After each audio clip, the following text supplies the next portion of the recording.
Queridos amigos, que estamos nuevamente en este espacio virtual maravilloso donde podemos conversar sin importar en qué lugar o en qué extremos del planeta nos encontramos.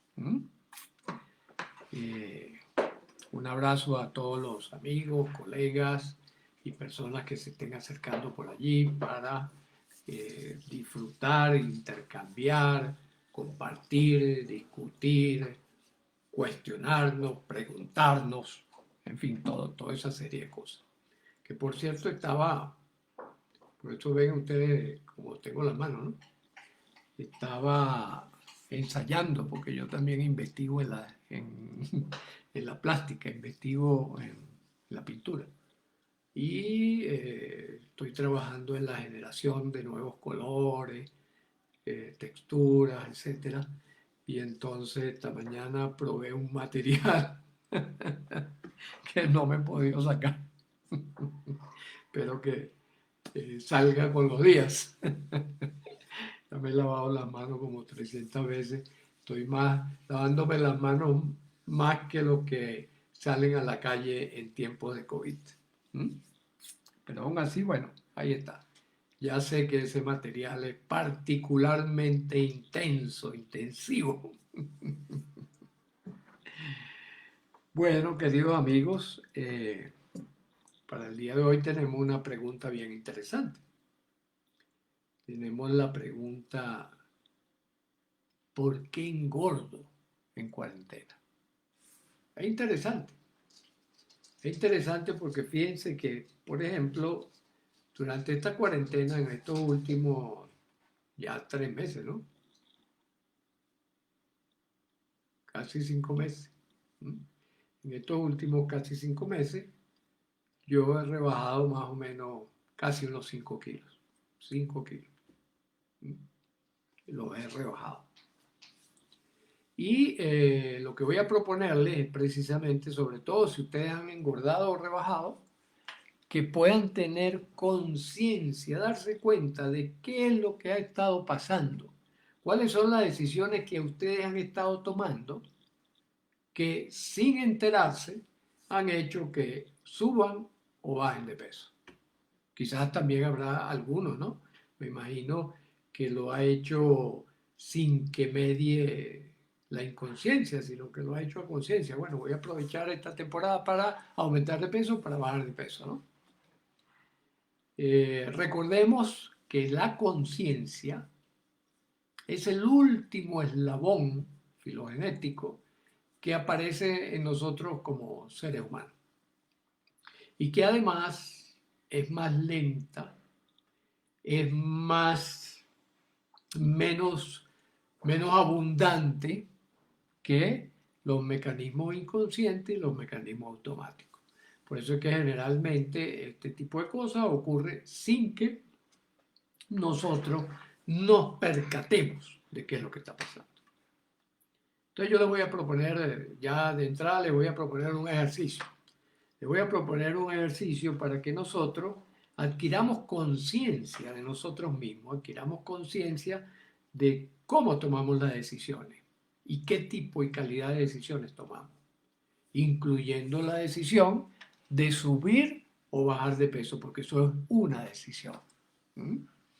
Es decir, es una secuencia decisional, ¿verdad? Un abrazo, Maigualida, bienvenida.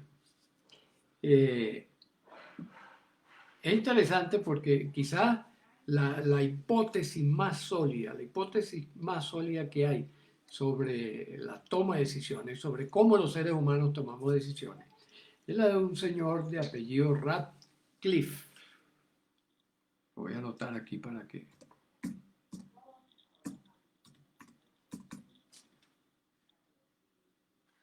disculpe que no lo... Radcliffe. Este señor, pues, se ha especializado en toma de decisiones. ¿Cómo es que, estudiando, cómo es que nosotros tomamos decisiones? Fíjense, nosotros tomamos decisiones y es lo que podemos llamar libre albedrío, o lo que inicialmente se llamó libre albedrío, ¿no? No hay nada menos libre que el libre albedrío. Y ya voy a explicar por qué. Eh, en la toma de decisiones, nosotros manejamos opciones. ¿Qué opciones tenemos delante?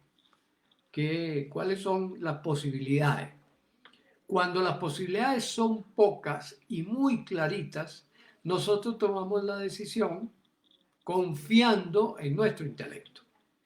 ¿Ya? Bienvenido, Marco. Tomamos esa decisión partiendo de nuestro intelecto. Por ejemplo, ¿qué, qué ropa me voy a poner? ¿Mm? ¿Qué ropa me voy a poner? Entonces vemos y decimos, bueno, como voy al trabajo, o en este caso, bueno, voy a estar en casa, entonces me voy a dejar la pijama. Es una decisión tomada conscientemente. ¿Por qué? Porque confiamos en el valor de la decisión. Pero ¿qué es lo que ocurre en la vida cotidiana? En la vida cotidiana ocurre que vivimos en un mundo de incertidumbre, que vivimos en un mundo cambiante, permanentemente, por lo tanto, en incertidumbre. Entonces, si yo, por ejemplo, dejo o no dejo el trabajo y me pongo a analizar las distintas opciones, pero hay tal cantidad de opciones que pueden aparecer sobre la mesa que llega un momento en que yo no puedo confiar en mi conocimiento, yo no puedo confiar en lo cognitivo, yo no puedo confiar en la lógica, sino que la confianza se establece en función de lo que siento, de mis afectos, sobre todo de los afectos de orden cardíaco que hemos llamado en anteriores oportunidades y que para los que están por primera vez acá, podría decirle que se refiere a los sentimientos profundos que nos guían en nuestra vida. ¿Mm? A ese deseo de trascender, a ese deseo de dejar una huella, a ese deseo de ir más allá de lo que está pasando en este momento. Y la confianza, como les digo, es una confianza ciega. Por eso es que a mayor incertidumbre, las decisiones las tomamos o desde el corazón, como les digo, o a veces también desde la tapa del abdomen, de las emociones. Si yo estoy furioso, tomo con más facilidad una decisión de gritar, por ejemplo, ¿verdad? O de sentirme muy molesto, de lanzar cosas, ¿no? Tomo esa decisión. ¿Por qué? Porque es una decisión que estoy tomando desde lo inmediato, desde lo que me está provocando en ese momento. Y no una decisión pensada, razonada, que yo pueda ver cuáles son las consecuencias de corto, mediano y largo plazo que arrastra esa decisión que he tomado. ¿Mm?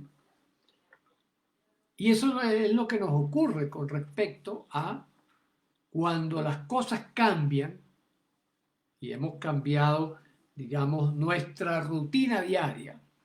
Cuando las cosas cambian, entonces yo entro en mayor incertidumbre. Por lo tanto, la posibilidad que tome una decisión eh, desde lo afectivo le gana a lo cognitivo.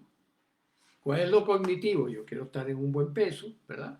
Para lucir bien, para estar bien alimentado, para tener la energía bien almacenada y bien distribuida, para no cansarme, para no tener complicaciones de enfermedades, etcétera, etcétera. Eso es lo que me dice la lógica, ¿verdad? Sin embargo, a la hora de tomar la decisión de si me como o no me como esto que tengo delante, ¿verdad? Allí la cosa cambia, allí lo tomo desde la incertidumbre. Allí tomo la decisión inmediata desde el afecto, del sentimiento, de la emoción que en ese momento esté imperando. ¿Ya? Entonces fíjense qué interesante porque efectivamente nosotros engordamos por una sola razón. No es que hay múltiples razones. Nosotros subimos de peso, engordamos porque ingresamos más calorías de las que gastamos. Punto. ¿Ya? Ahora, eso tiene su bemoles. Un abrazo, Robert, bienvenido, buenas tardes. ¿Mm?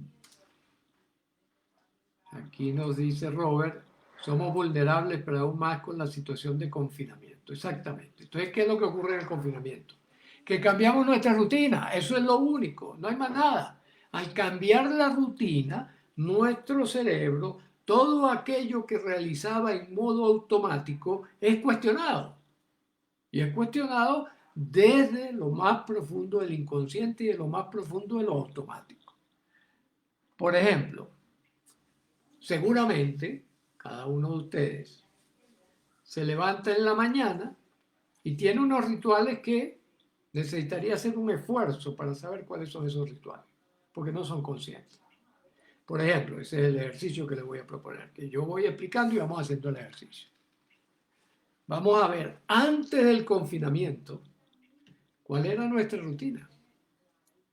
¿Qué pasaba cuando yo me despertaba? Fíjate, hay muchas formas de despertarse. Uno se puede despertar con los ojos cerrados o uno se puede despertar abriendo los ojos. Esos segundos son sumamente importantes para marcar si yo voy a entrar con estrés o no voy a entrar con estrés al día. Por eso fíjense que los orientales, con esa gran sabiduría del dominio personal, ¿verdad? Los gurúes, los yoga, los ayurvédicos, que son practicantes, porque en Oriente, al igual que aquí, hay de todo. Los que son practicantes tienen una tradición de 4.000, 5.000 años cuidando el aspecto, sobre todo el aspecto afectivo, cuidando mucho el aspecto afectivo. Entonces, ¿qué ocurre? Que ellos cuando dicen, cuando usted se despierte, estírese. Y eso lo aprendieron filogenéticamente, porque ellos entendieron, y ahora lo estamos entendiendo nosotros los orientales, los occidentales, perdón, sobre todo los médicos ultramodernos, estamos entendiendo que el 90% de las decisiones que nosotros tomamos son de origen biológico, son de origen, tienen su origen en los animales que nos precedieron, los mamíferos, cuadrúpedos. ¿Ya? Entonces fíjense que el gato se estira cada vez que él cambia de posición de reposo a activo, él se estira y estira todos los músculos. Resulta que cuando uno hace eso, no solo estira los músculos, uno estira los nervios, uno estira los vasos, uno estira todo eso y todo eso significa cambio mi modo a modo activo sin trauma, sin trauma. Cuando yo me despertaba en la mañana, pónganse ustedes, yo tengo muchos años que no uso despertador, alarma, ¿no? Pero cuando usaba alarma, yo, lo primero era, qué fastidio, cónchale, ya hay que pararse. Con lo cual ya estaba poniéndole un marco al día. ¿Mm? Un marco de qué fastidio, ¿no? Que nos dice Natalia, engordamos por estrés y nos da ganas de azúcar y chocolate. Exacto. Gaby dice, en mi caso tomo mucha agua, doctor, pero siento que todo lo que como me está inflando. Debe ser por el sedentarismo y mi metabolismo está lento. Ya te voy a explicar, Gaby, porque no es por eso. Natalia Arzurbe nos dice, doctor, como siempre dando charla intuitiva y ayuda para todo. Okay. Exacto. Entonces, ¿qué es lo que ocurre? Volvamos. Estamos en el momento pre-cuarentena. ¿Cuál era tu rutina? Entonces me despertaba, abría los ojos, pensaba en el día, ¿qué es lo que me toca hoy? Tengo que ir al trabajo, entonces me tengo que levantar rápido para vestirme. Y dentro de eso estaba también qué como, cuándo como y cómo como. Al venir la cuarentena, todo eso se va al piso. Todo eso se va al piso. Y al irse todo eso al piso, viene entonces una situación de estrés, de tensión. Estrés, recuerden ustedes que estrés significa tensión, no significa más nada. La tensión que se crea entre las expectativas de mi código genético, mis expectativas mentales y lo que está ocurriendo.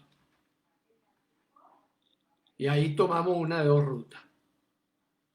Si lo vemos como un desafío interesante, oye, me cambiaron las cosas.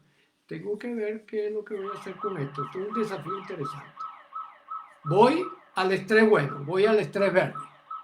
Voy a ser proactivo, voy a ser entusiasta, voy a tener curiosidad, voy a arrancar a hacer cosas interesantes. Pero si lo vivo como una amenaza, oye, qué desgracia, qué tragedia esto de que ahora el coronavirus y la cuestión y tal, qué sé yo, voy al estrés naranja. Ese estrés amarillo que arrancó, o regresa al verde o se va al naranja.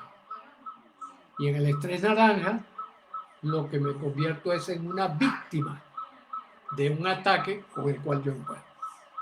Y ese es el camino a la enfermedad, ese es el camino al sufrimiento, ese es el camino a la destrucción. Entonces, ¿qué es lo primero que me dice que yo estoy en amenaza? La ansiedad. La ansiedad. Y si ustedes prestan atención, van a ver que de la ansiedad al hambre, o más bien al deseo de comer algo, lo que hay es un hilito. Hay un hilito. Pero ese hilito también está hacia la pérdida del apetito. Entonces yo puedo agarrar cualquiera de los dos caminos. Entonces, o engordo o rebajo. Déjenme aclarar aquí unos comentarios de ustedes que son muy importantes, ¿no? En primer lugar, el de Natalia.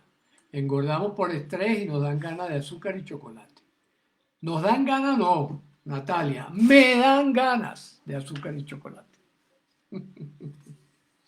¿Por qué? Porque ese es el patrón automático que tú has cultivado desde que estabas chiquitica. Porque cuando tu mamá veía que estabas ansiosa o estabas muy inquieta, lo cual le producía a ella una enorme ansiedad, bueno, te zampaba un caramelo por el pecho y eso te podía producir una tranquilidad durante 5 u 8 minutos. Y después venía peor.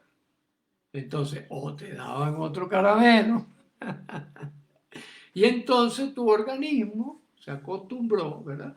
En forma inconsciente y automática a que estrés igual a, hiciste esa ecuación, porque nosotros vivimos haciendo, nuestro cerebro es un cerebro matemático. Ojo con esto, la matemática es la base de la vida y nuestro cerebro es un órgano que calcula.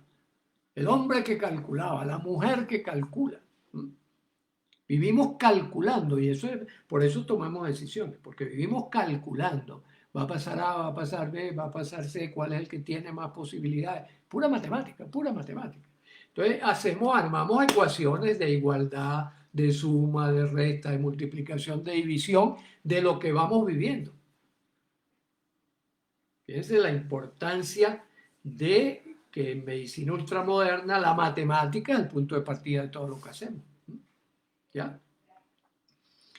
Ok, entonces vivimos en una sociedad, no es solo tu mamá, Natalia, ni eres tú nada más, es una sociedad que ha sido lanzada a el camino del consumo de azúcar. Siempre les recuerdo, ¿verdad? Y por ejemplo, ustedes que me han seguido hace tiempo, Natalia y Gaby, que en los años 10, en los años 20 del siglo pasado, comenzando el siglo, una Coca-Cola tenía una cucharadita de azúcar. Al día de hoy una Coca-Cola tiene 12 cucharadas de azúcar. Es lo que se ha multiplicado. ¿Por qué? Porque como somos una cultura que ha desarrollado una adicción al azúcar.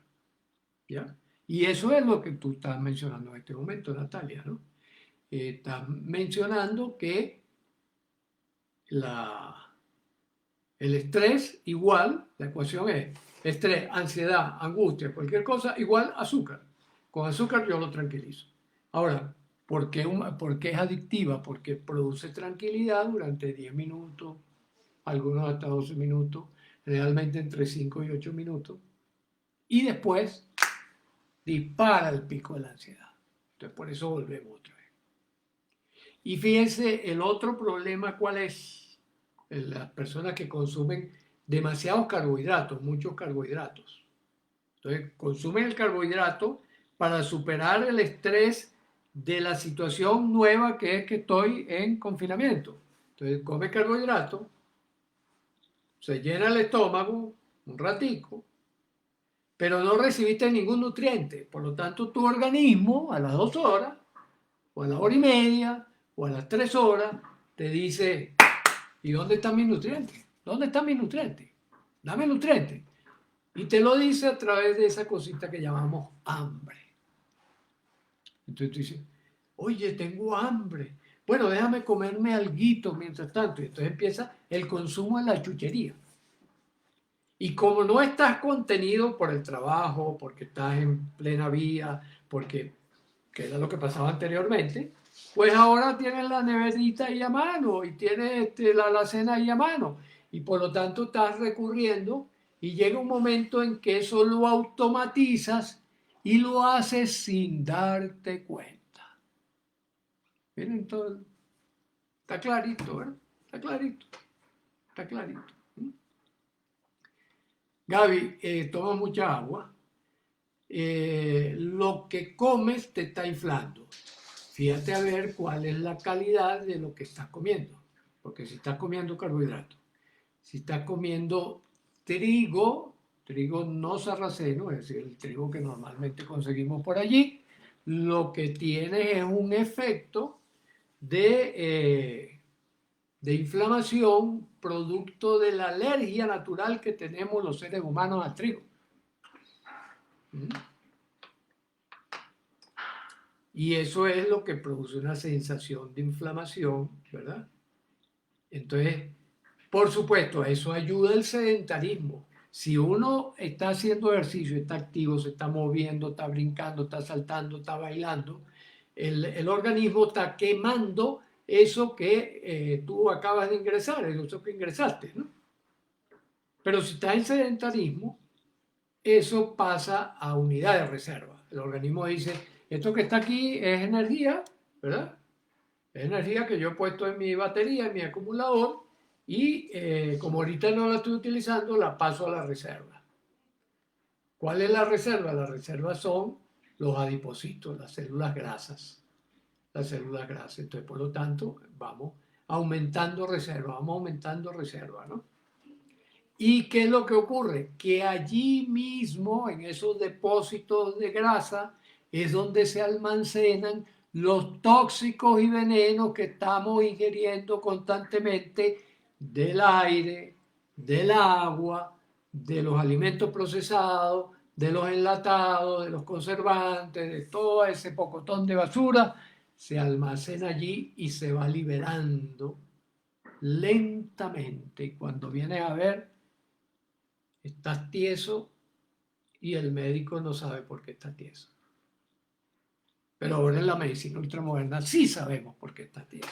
Estás tieso porque has acumulado todo eso y todo eso está allí en tu organismo perjudicándote notablemente.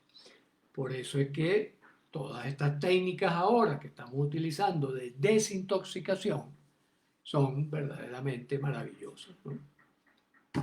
El ejemplo lo tienen enfrente, ¿no? Yo hace 20, 25 años atrás tenía, ya puedo decir, casi 40 kilos más de lo que tengo en este momento. Hace 20 años atrás.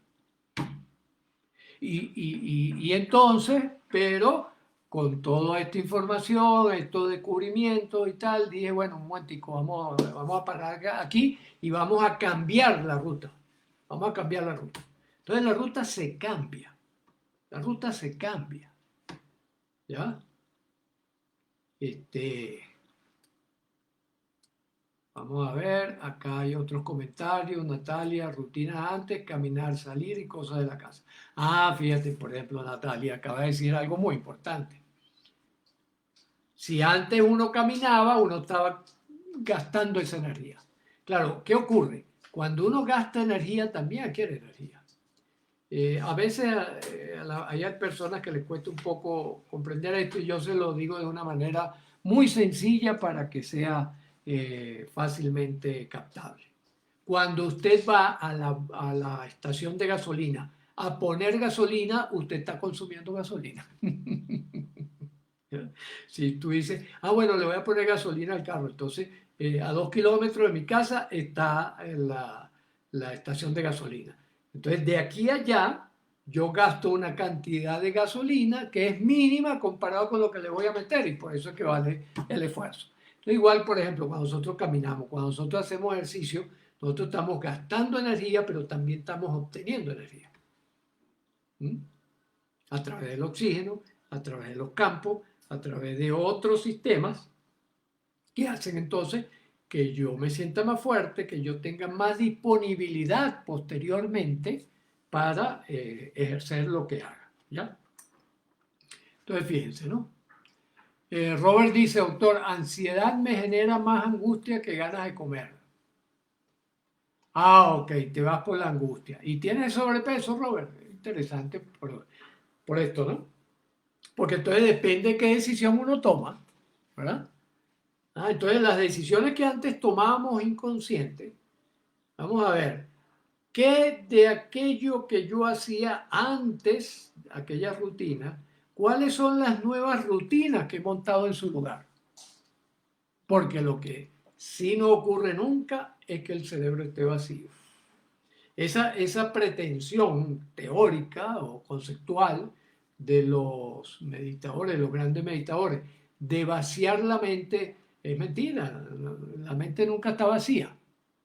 Lo que puede estar es inconscientemente en contacto con lo trascendente, con lo espiritual, y que yo no me dé cuenta de que estoy procesando nada de este mundo terrenal. Pero vacía, vacía no. No existe el vacío. Terror al vacío. Eso que uno ve también cuando trabaja en pintura con lo ingenuo, ¿no? Que el terror al vacío es uno de los miedos fundamentales del ser humano, pero el vacío no existe. Ya hoy sabemos que es un campo, que es el famoso campo de Higgs. ¿Eh? Es energía fluyendo por allí, entonces no hay tal cosa como vacío, ¿no?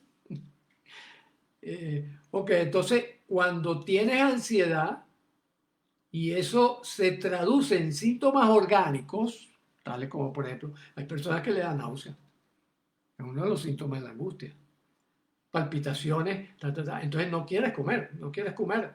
¿Por qué? Porque entre otras cosas, tu estómago no tiene señales químicas de relajarse para recibir, ¿no? ¿Mm? Sino que está orientada en otra dirección.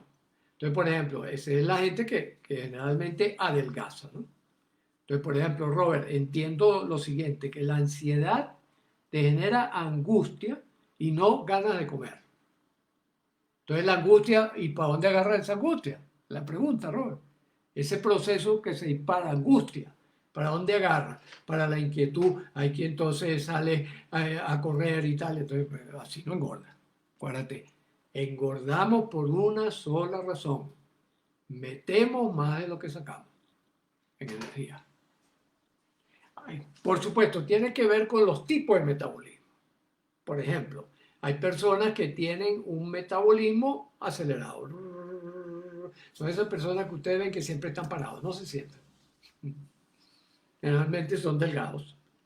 Tienen una enorme actividad, ya sea física o mental, pero tienen una actividad rapidísima, por lo tanto consumen los alimentos con mucha rapidez. Y como se acostumbran a eso, no sienten hambre o muy poca hambre, ¿no? Yo recuerdo una colega con la cual estudiaba medicina y después trabajamos juntos en la Facultad de Medicina muchos años. que ella eh, casi no comía. Hubo un momento en que tuvo hasta un desmayo, porque tomaba café en la mañana, un sanduchito y no volvía a comer en todo el día. Y en su mente no estaba, bueno, ni nada, nada, nada que ver con lo que fuera meter cosas por la boca. ¿Mm? Hola Carmen Virginia, un abrazo. Belkis, aquí en México me parece que la Coca-Cola contiene más azúcar. Estoy recurriendo a tomarla con más frecuencia. Sí, ojo, cuidado Belkis, porque existe la adicción a la Coca-Cola. Está descrita. En general las bebidas refrescantes, pero particularmente Coca-Cola es altísimamente adictiva. Hay que tener mucho cuidado con eso, incluyendo la adicción a la cantidad de azúcar que tiene. Sí, lo ajustan según los países. Eso es la información que yo he recibido de gente que trabaja tanto en Coca-Cola como en Pepsi-Cola o en las bebidas refrescantes en general, ¿no? Que llegan y ajustan la cantidad de azúcar según el tipo de adicción de cada país, ¿no? Fíjense, durante varios años, Venezuela fue el país, el único país en el mundo donde se vendía más Pepsi-Cola que Coca-Cola. Todos los demás países se vende más Coca-Cola que Pepsi-Cola. Pero en esos momentos ahí hubo una maniobra un poco escabrosa y tal, y le quitaron a Pepsi-Cola mediante una serie de trucos mal hechos, le quitaron el control y Coca-Cola parece que ahora es líder en Venezuela también, ¿no? Eh, pero sí lo ajustan según país. Y algo me suena de lo que tú dices, Belki, algo de que México, como que México particularmente, que es un gran consumidor, por ejemplo, de picantes, ¿no? Un gran consumidor de ajíes, ¿no? Y tienen una variedad inmensa de ajíes, pero dicen una de las indagaciones que yo estuve haciendo allá en una temporada que estuve en México, era sobre esa costumbre de comer tanto ají y buscando en bibliotecas y tal un poco el origen histórico de la cosa, me tropecé con dos teorías, dos hipótesis, dos hipótesis. Una era que en México hubo una enorme sequía que duró como unos 3 años y lo único que crecía era el ají. Por lo tanto, la gente empezó a comer ají. Y al comer ají, y aquí viene la segunda hipótesis, no son contradictorias, parece que son complementarias. Al comer ají, sobre todo los aztecas, al comer ají se dieron cuenta de que eso le bajaba el apetito y le aumentaba la energía calórica. Entonces, por lo tanto, podían trabajar más tiempo sin tener los inconvenientes de la llenura de la comida. Y entonces eso hizo una cultura que todavía se conserva, ¿no? Y parece que el consumir ají te inclina a buscar consumir azúcar, como forma de compensar o de complemento, no sé exactamente. Y por eso sí hay por allí la idea, no sé, no está comprobado, o yo no lo he comprobado, pero de que posiblemente la Coca-Cola de México sí tenga más azúcar que la del resto de otros países. ¿Ya? Marco, ¿qué opina de la bariátrica? Toda solución quirúrgica, la bariátrica, hay dos tipos de bariátrica, hay la bariátrica física y hay la bariátrica mental. Esto es interesante. ¿Ya? La bariátrica física, que es una intervención para reducir el tamaño del estómago o hacer un bypass de la función gástrica, es una aberración fisiológica, es una aberración fisiológica.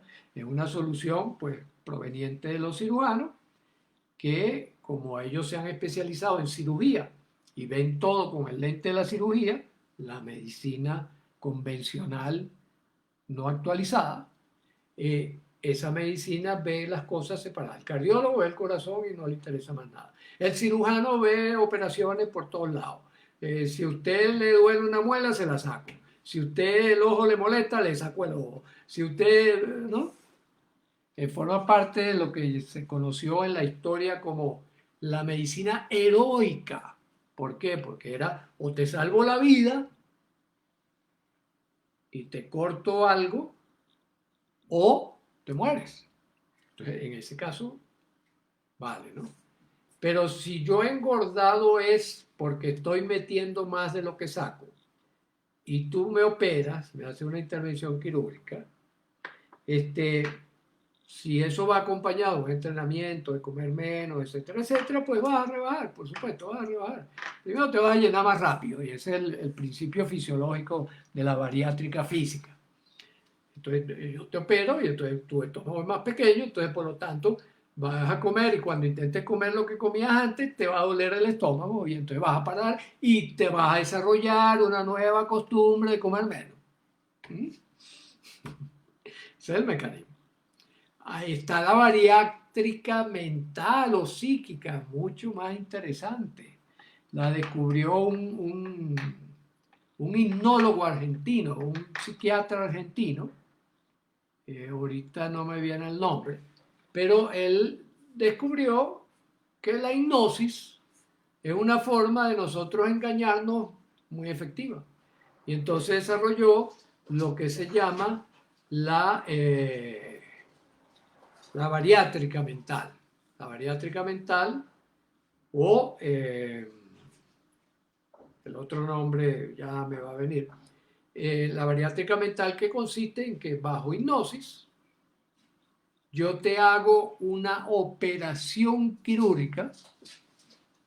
Recuerden ustedes que el cerebro no distingue lo real de afuera de lo que representa, porque solo sabe representar.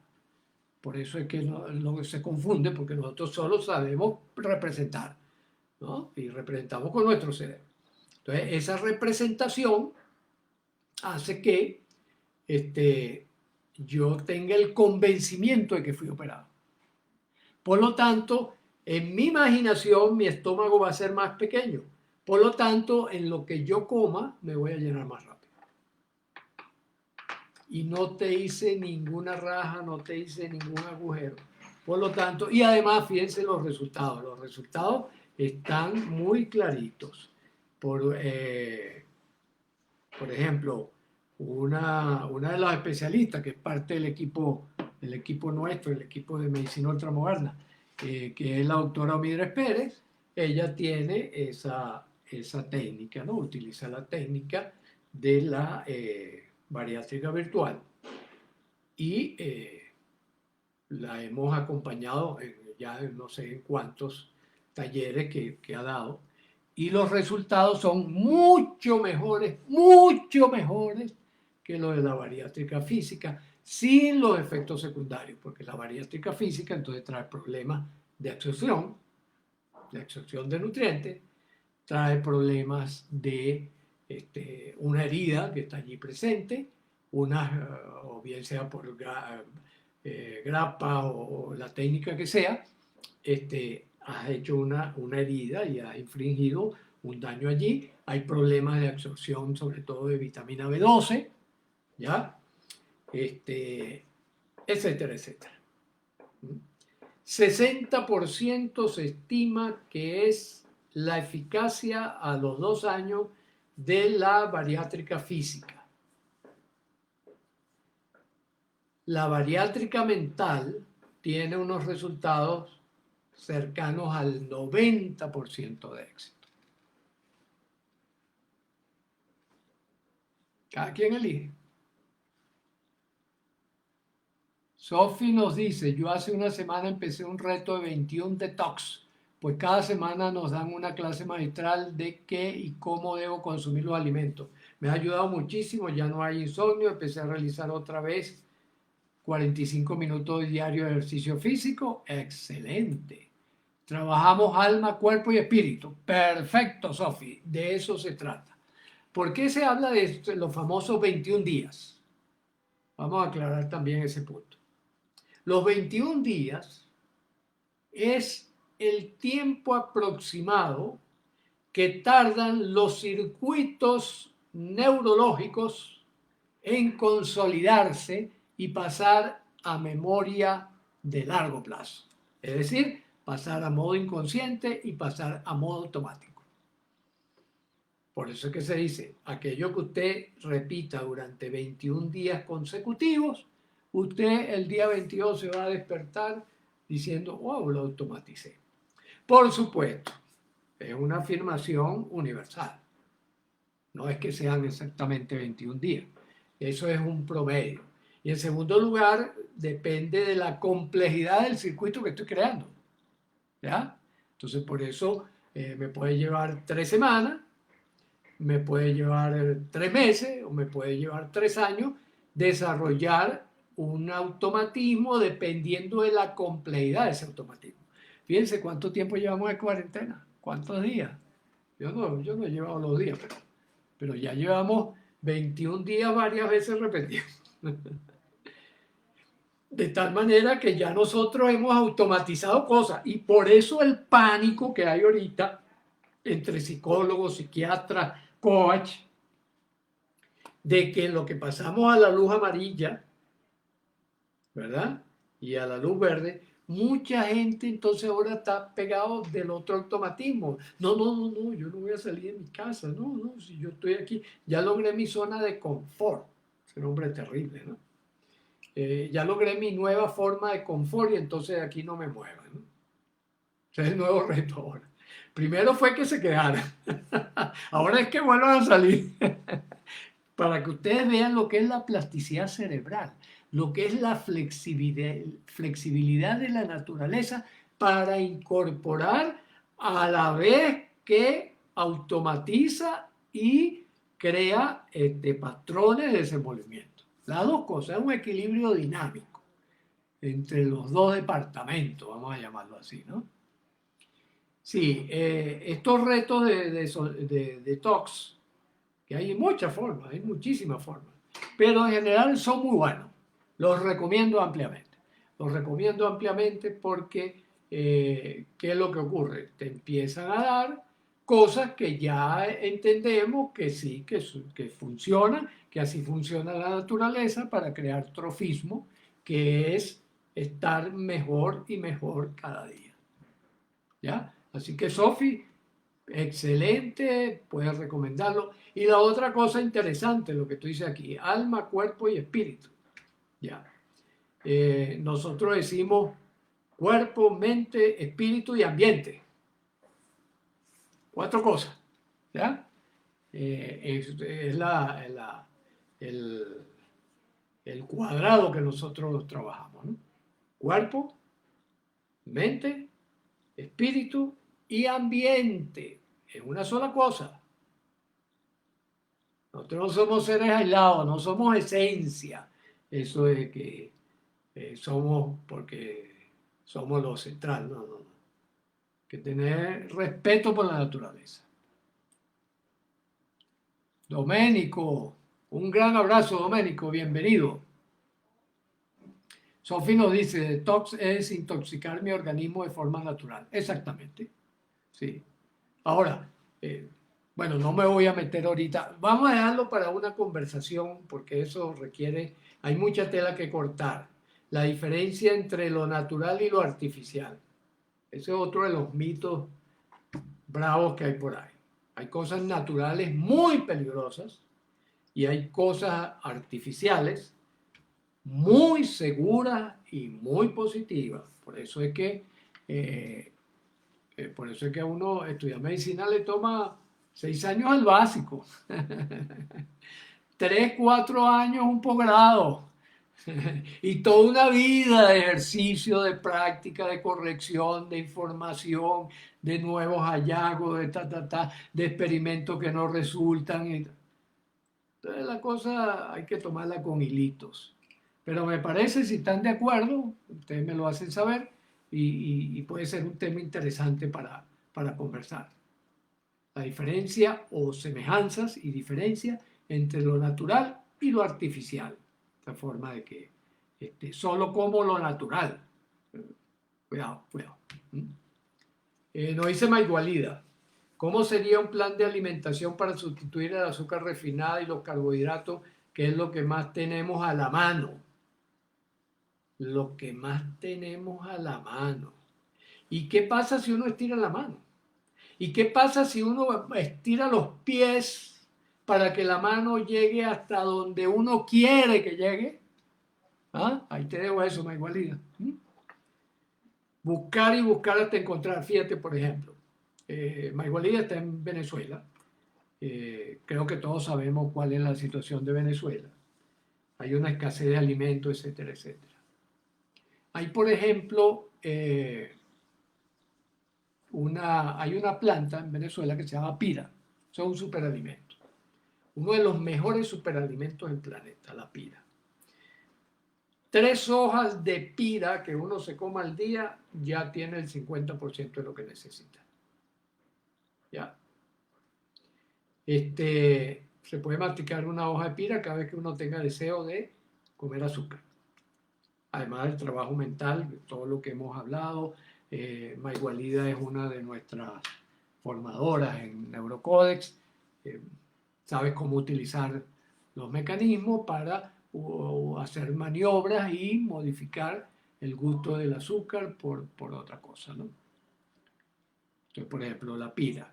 Tener el huerto casero, aquello que nos decía Hugo hace montones de años, porque él sabía lo que venía.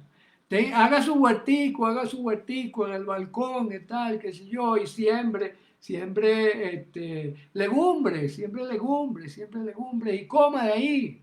Nosotros en la actualidad tenemos un huertico aquí en la casa que nos provee más o menos el 25% de lo que nos comemos. Lo demás lo compramos a productores orgánicos, naturales, etcétera, etcétera, ¿no?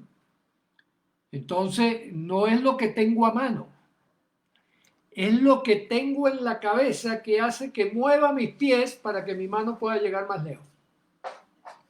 ¿Qué te parece esa igualdad? Belki, gracias, doctora Docha. Estoy tomando medidas con esto. Perfecto. Existe también la adicción al azúcar blanca, el pan y los carbohidratos. Eso es lo que llamamos los enemigos de la línea blanca. Los enemigos de la línea blanca. Azúcar, azúcar refinada y también carbohidratos en cantidades más allá del 15% de lo que uno come. ¿Ya? El pan, derivado del trigo, ya lo dijimos. Las harinas, ¿verdad? Y la leche y su derivado. Esos son los grandes enemigos, esos están en la lista negra de la construcción de enfermedades crónicas. Más de 300 enfermedades distintas hoy en día sabemos que han sido disparadas por la leche, por el pan, por la harina, por el azúcar.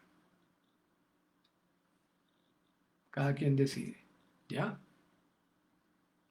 Ok, Robert dice, me genera angustia, me pongo hiperactivo, ambivalente, exacto. Entonces, probablemente, Robert, no has aumentado tu peso en la cuarentena, sino lo que has aumentado son las emociones negativas, ¿ya? Que también son perjudiciales. Hay que buscar la manera de que cultivemos emociones y actividades positivas. Fíjense, ya para ir terminando, ¿no? Para ir cerrando este capítulo. Si usted dedica el tiempo a cultivar lo trascendente, lo espiritual, y lo espiritual contempla 3 categorías importantísimas. En primer lugar, lo ético. ¿Cuál es el mejor comportamiento para yo llamarme humano? 1, eso es lo ético. Lo estético, es decir, aquellas construcciones que solo los seres humanos hacemos con altísima eficacia. Las artes, la ciencia, el cultivo intelectual, las grandes preguntas. Eso es la estética. Y la mística, es decir, ¿qué entiendo yo por alma, por espíritu, por Dios, por corte celestial, por lo que sea? Esos son los tres grandes vertientes de la metafísica que se ha demostrado fehacientemente de los años 60 del siglo pasado para acá, que facilitan enormemente una vida saludable y feliz. Un abrazo, Omer, que se está conectando por allí. Natalia, ¿qué hacer? Tips apenas nos levantamos. Ok, entonces nos estiramos, abrimos los ojos y decimos, ¿qué voy a hacer hoy para vivir mejor y mejor? Y anótenlo. Anótenlo. Vamos a anotar. Ok. Antes de la cuarentena, cuando yo hacía eso, ¿qué de aquello que hacía me gustaría modificar para que sea mejor todavía? ¿Y qué me gustaría eliminar para que desaparezca en mi vida? Y dedicar lo que queda de cuarentena, que parece que queda largo, a cultivar y entrenarnos en eso. ¿Mm? Ese es el tips, Natalia. Homer, un abrazo para mi querido Homer. Sí, la piel excelente. ¿Cómo se produce la agresión? La agresión es lo que continúa a la emoción de ira, ¿verdad? Porque he sentido como amenazante lo que estoy viviendo. Amenaza, ya sabemos, distrés. Amenaza, distrés, ira, agresión. Yo puedo cortar ese camino en cualquier punto. ¿Ves? Esto que estoy viendo como una amenaza, ¿qué me ofrece como posibilidad de desafío interesante para vivir mejor? Meter esa pregunta allí. Imaginarlo. Recuerden ustedes, la imaginación es el arma más poderosa que nosotros tenemos. Imaginarlo, proyectarlo y trabajarlo. 21 días. Acuérdense lo de los 21 días. Para mantener el peso, si es mantener el peso, lo que viene haciendo. Si yo quiero mantener el peso que tengo en este momento y lo he mantenido durante los últimos 4 o 5 meses, sigo haciendo lo que estoy haciendo porque eso me está dando el mantenimiento. Ahora, si yo veo que estoy tendiendo a engordar, ya sé que necesito reprogramar mi toma de decisiones. Entonces, se me ocurre, vamos a ver si ustedes están de acuerdo, y lo voy a consultar con otras personas también, que el programa del sábado, el evento del sábado sea toma de decisiones. ¿Cómo tomar decisiones? De cualquier tipo. Porque todas las decisiones las tomamos igualito, con los mismos principios. Comer, beber, salir, quedarnos, angustiarnos, ponernos contentos, todos son tomas de decisiones y recuerden ustedes, son tomas de decisiones matemáticas. Matemáticas muy sencillas, sumar y restar. No necesitamos complicarnos más. Así que vamos a hablar de matemáticas, la matemática del cerebro y de cómo utilizar ese recurso fundamental que es la manera como tomamos decisiones, ¿no? Caterín, un abrazo. ¿Con qué reemplazamos estos alimentos de la línea blanca si han estado siempre en los desayunos? La costumbre. ¿Estuvieron? ¿Hasta cuándo estuvieron? Yo tuve 50 años comiendo de determinada manera. Y tengo 20 años comiendo de otra manera. ¿Sí? Cambio una costumbre por otra costumbre. Así como te acostumbraste a la cuarentena, ¿verdad? Al principio, pero ya a esta altura todo el mundo, no, si la cuarentena está bien, está chévere, ¿no? Ok, Magualea nos dice de acuerdo con el tema de toma de decisiones. Ok, entonces, bueno, lo voy a hablar con el equipo para que lo pongamos para el sábado. ¿Está bien? Bueno, mis queridos amigos, hoy nos extendimos más de la cuenta, pero bueno, así es la vida. Mientras uno tenga, ¿verdad? Y mientras uno pueda disfrutar y aprender. Aprender disfrutando y disfrutar aprendiendo. ¿Mm? Inevitable, inevitable. Así que un abrazo y seguimos.